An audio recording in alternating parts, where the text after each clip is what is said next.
the noise behind the wall. When Anna moved into her new apartment, she thought she finally found peace. A quiet two-bedroom in old building downtown. High ceilings, creaky floors, cheap rent, almost too cheap. The landlord barely looked her in the eye and handed over the keys. Please, been empty a while, he said quickly.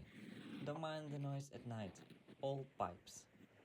Low creak, then silence. That night, Anna lay in the bed, listening to the city outside. But under the distant hum, she heard something else. A faint, steady tapping, like fingernails brushing the wall right behind her head. She told herself it was nothing, a mouse, the wind, whatever. But then, between taps, came a whisper. Let me out. Her blood ran cold. The next morning, she knocked on the neighbor's door just to ask if they heard anything. But the door across the hall was boarded shut, wooden planks nailed in an X. The nameplate was faded, covered in dust. No one lived there. Soft thump in background. That night, the whisper came again, louder this time. Slow tapping intensifies. She grabbed her phone, hit record, and aimed it at the wall. When she played the video back, the tapping was deafening, and the wall was shaking, almost like something inside was trying to break through. Day passed. Anna tried to ignore it. She left the TV on all night, music in her earbuds. But sometimes, even over the sound, she could feel it, the gaze from behind the wall. When she washed dishes, she saw a shadow move in the window reflection. When she walked down the hall, she felt warm breath on her neck, soft exhale, then silence. Finally, she called maintenance.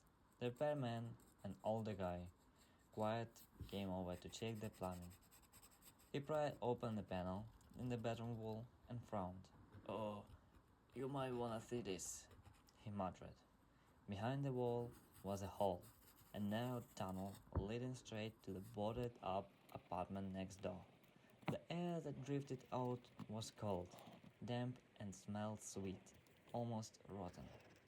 The repairman went pale. He sealed the panel and left without another word. That night, the noise grew worse. The whisper wasn't begging anymore. It was angry, low growl under the words. Why did you close it? Anna snapped. At 2 a.m., she grabbed a hammer, started smashing the wall. Rapid hits, dust, sound of destruction. Chunks of plaster fell, revealing bricks, then a hole, big enough to see through. She shone her phone flashlight inside.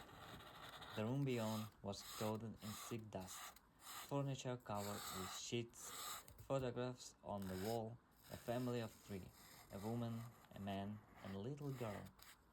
On one photo, the girl stood by the window, the same window Anna now had in her kitchen. In the corner, an old wooden wardrobe. Something was knocking inside. Hello? Anna whispered. No answer, just breathing. She reached for the handle, hand trembling, and pulled the door open. Inside, a doll, dirty, missing one eye. But the breathing didn't stop. It was coming from behind her. Sudden silence, then faint whisper near a microphone. She turned around. A pale woman stood inches from her, hair hanging over her face, limbs trembling. Whisper, I told you, don't open it. Loud static burst. The next morning, neighbors called the police after hearing screams. An officer arrived.